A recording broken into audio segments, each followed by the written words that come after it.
যে বাংলাদেশের স্বাধীনতা যদি রক্ষা করতে হয় তাহলে অবশ্যই আমাদের তরুণদের জন্য কম্পালসারি মিলিটারি ট্রেনিং এর ব্যবস্থা করতে হবে। যে নির্বাচিত সরকার আসবে 5 বছরের জন্য, সেই সরকারের প্রতি আমার একটি পরামর্শ এবং একটি আহ্বান আছে যে বাংলাদেশের স্বাধীনতা যদি রক্ষা করতে হয় তাহলে অবশ্যই আমাদের তরুণদের জন্য কম্পালসারি মিলিটারি ট্রেনিং এর ব্যবস্থা করতে হবে।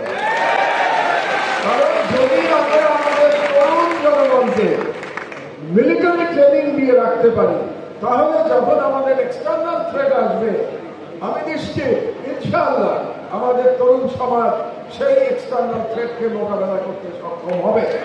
কারণ আমাদের তরুণেরা দেখিয়েছে তারা বুলেটকে ভয় পায় না।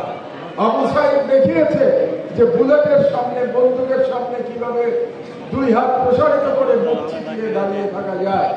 তাহলে যদি এটাই আমাদের তরুণদের সাহস করে থাকে তাহলে সেই তরুণকে যদি আমরা মিলিটারি ট্রেনিং দিতে পারি তাহলে আমি মনে করি আল্লাহর রহমতে এমন শক্তি দেয় যারা 18 কোটি মুসলমানের দেশকে পদানত করতে সক্ষম।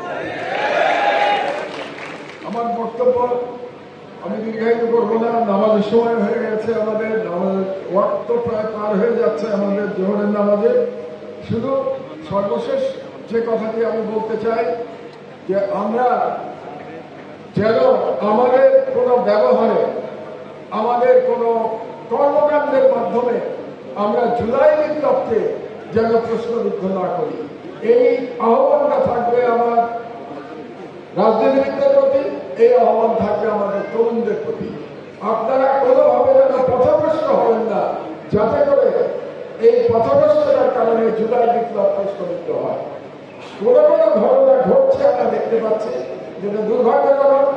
আমি মনে করি আমাদের সতর্ক হওয়া আবশ্যক, আমাদের সবার সতর্ক হওয়া আবশ্যক।